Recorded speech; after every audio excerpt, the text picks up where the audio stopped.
Hello students, how are you? Welcome to Standard 9th, Chapter number 11, एक यात्रा यह भी। आज हम इस पाठ का अभ्यास करेंगे। एक यात्रा यह भी एक कहानी प्रकार है जिनके लेखक है रामदरस मिश्र। उनका जन्म सन 1924 में हुआ था। रामदरस मिश्र जी हिंदी साहित्य के प्रथम कोटि के साहित्यकार हैं। आपने कहानियाँ, काव्य एवं उपन्यास आदि क्षेत्रों में अपनी कलम चलाई है। आपके बहुचर्चित उपन्यास है जल टूटता हुआ और पानी के प्राचीर।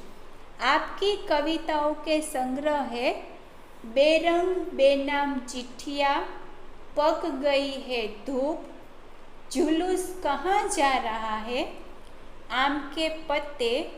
आपके कहानी संग्रह है खाली घर, बसंत का एक दिन, 61 कहानियाँ तथा मेरी प्रिय कहानियाँ।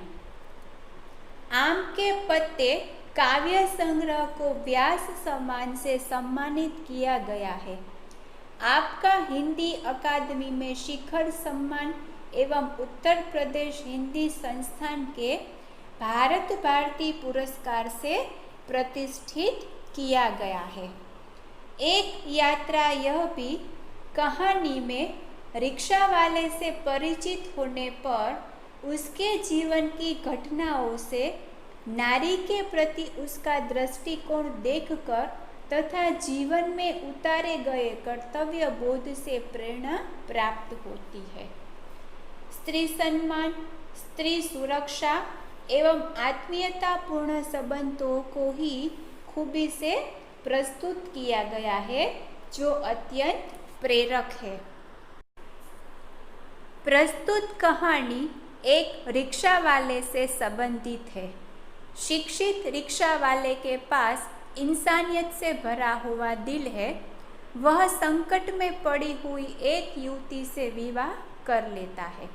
स्त्रियों के प्रति रिक्शा वाले युवक का मानवीय दृष्टिकोण और उसके रिक्शा में सवारी करने वाले पति पत्नी से उसकी आत्मीयता हमारा दिल छू लेते हैं।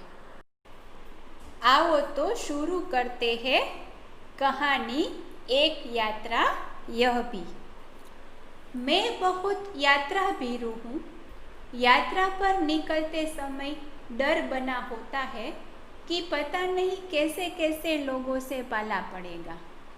सबसे बड़ी असहजता तो अनुभव होती है अंट शंट किराया मांगने वाले ऑटो वाले से। नए शहर में कैसे कैसे लोग मिलेंगे, यह चिंता भी बनी होती है। यहाँ पर यात्रा भीरू का अर्थ है यात्रा से डरने वाला, और अंट शंट का अर्थ है मर्जी में आए ऐसा या निरंकुश। लेखक कहते हैं कि मैं बहुत ही यात्रा भीरू हूँ, यानी कि लेखक यात्रा करने से डरते हैं। क्यों? क्योंकि वो मन में सोचते हैं कि यात्रा करने पर कैसे कैसे लोगों से मुलाकात होगी, कैसे कैसे लोगों से बातचीत करनी पड़ेगी। सबसे ज़्यादा वह असहजता अनुभव करते हैं। अंट शंट यानी निरंकुश, जो मर्जी में आए ऐसा करने वाले या अंट शंट किराए मांगने वाले ऑटो वाले से वो ज़्यादा परेशान होते हैं। वे सोचते हैं कि नए शहर में जाएंगे तो कैसे कैसे लोग मिलेंगे। उनसे इस बात से बहुत ही चिंता होती है। तो इस बार एक डॉक्टर से मिलने के लिए ग्वालियर जाना पड़ा। तो इस बार की यात्रा ग्वालियर की है, जहां एक डॉक्टर को मिलना था। पत्नी साथ थी, इसीलिए आश्वसित बनी हुई थी। स्टेशन पर उतरते ही ऑटो वाले पीछे पड़ गए। इस बार की यात्रा में लेखक की पत्नी उनके साथ थी, इसीलिए उनको तसल्ली थी कि दूसरे किसी और लोगों से बहुत ज़्यादा बातचीत नहीं करनी पड़ेगी।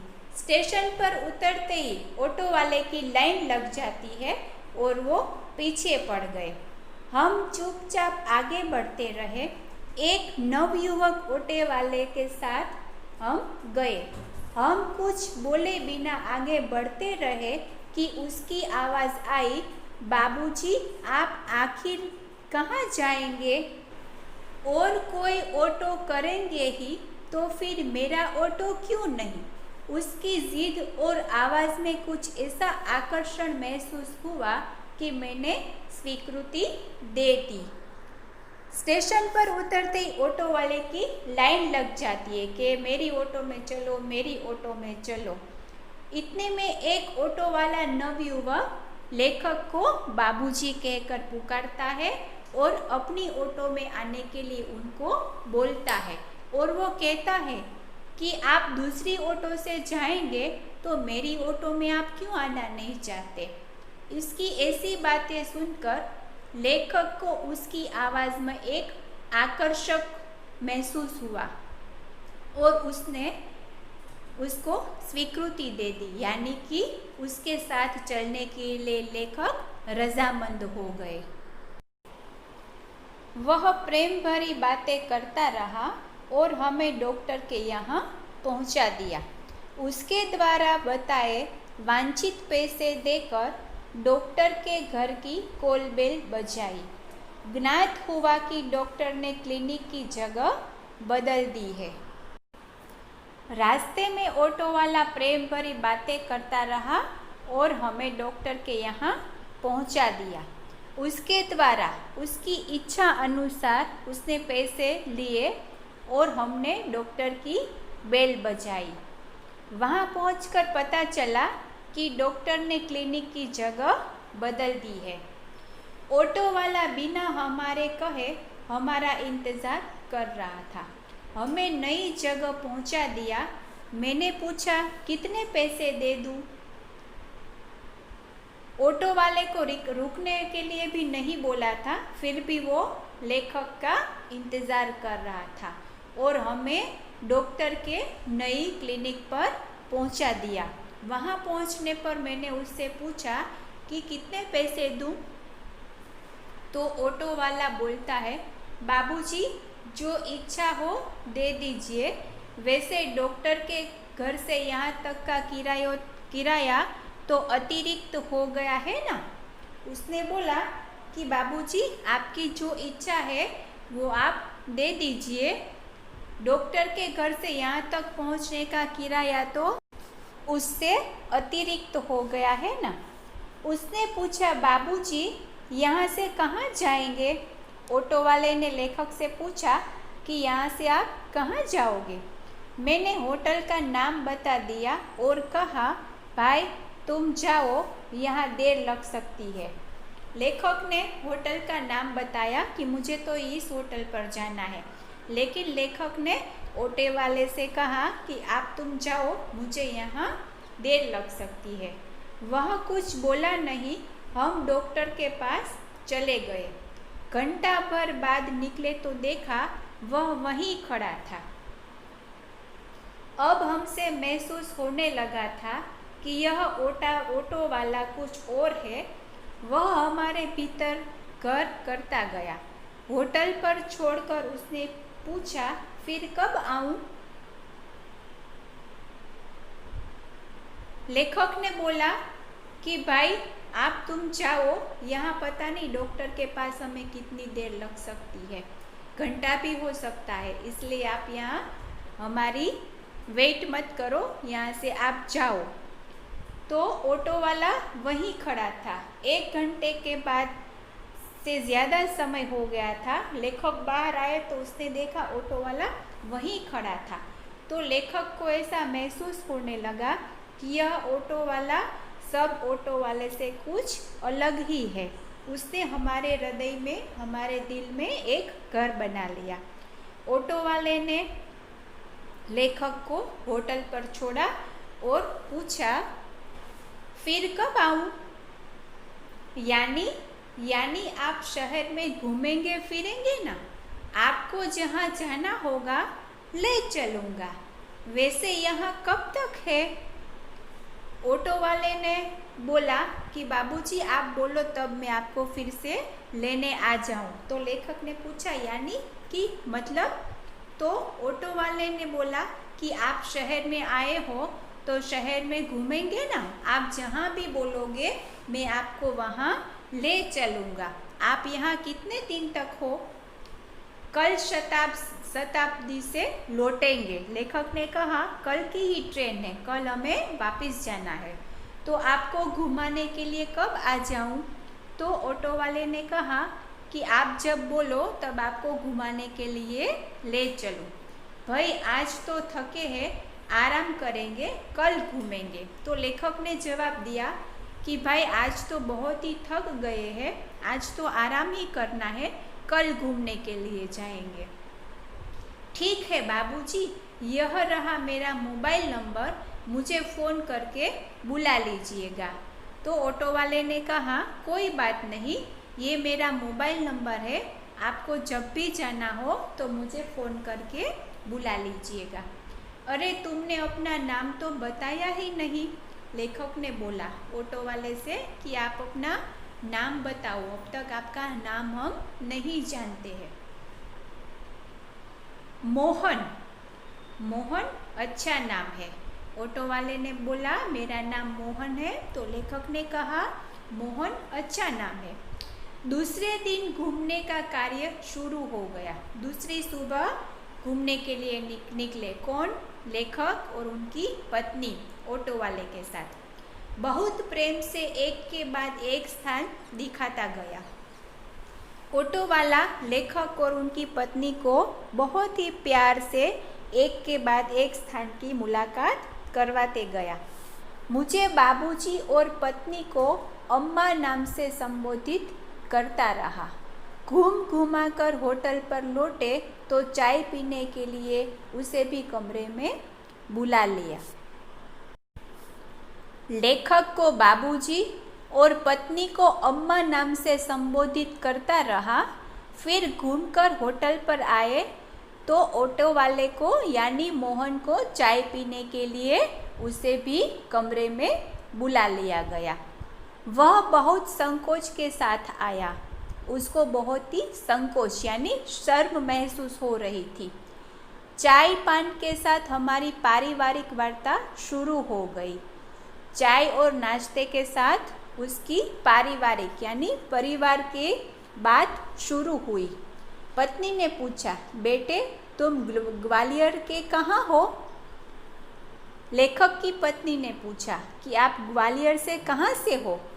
तो मोहन ने यानी ऑटो वाले ने जवाब दिया, नहीं अम्मा, मैं मूलतः आगरा का हूँ, यहाँ आना पड़ गया।